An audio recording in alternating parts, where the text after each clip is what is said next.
Ah, the awkward, uncomfortable times when you're trying to scare someone and it just isn't working. Like the time you tried to scare your date by showing them a bloodied meat cleaver and they just said, "Oh, cool, you're going for the whole horror movie look." Or when you did that creepy ghost impression for your friends, and they just responded with a puzzled, "What are you doing?" Don't worry, we've all been there. But now imagine that cringe scenario written out for an audience of millions. That's right. There's a story about a zombie who couldn't eat brains because his mouth was all messed up. It's sad, really. You can't get a decent meal and you're already dead. No wonder he was so grumpy. His name was Zombert and he was toothless, like totally toothless. Turns out he used to have a serious sweet tooth when he was alive.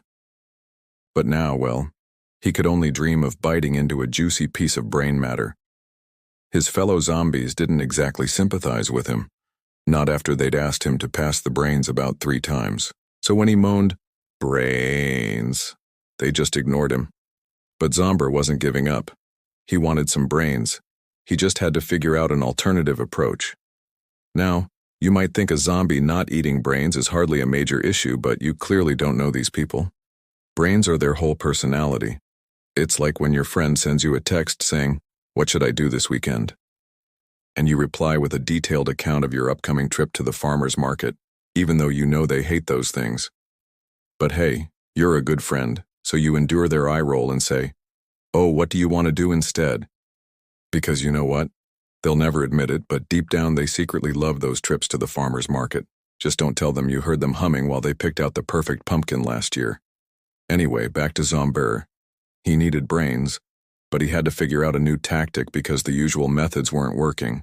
Let's just say he wasn't very good at the whole eating the living thing.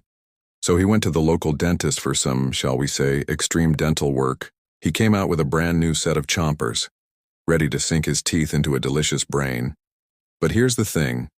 Zombert still sucked at scaring humans. I mean, sure, he looked terrifying with his new teeth, but he just wasn't very good at the whole being scary thing. Maybe it was all the times his fellow zombies had told him to get over it and move on. Whatever the reason, Zombert just couldn't muster up the energy to truly terrify anyone. He tried growling, "Brains," but it just sounded like a really bad attempt at a British accent. And his fellow zombies were starting to get annoyed.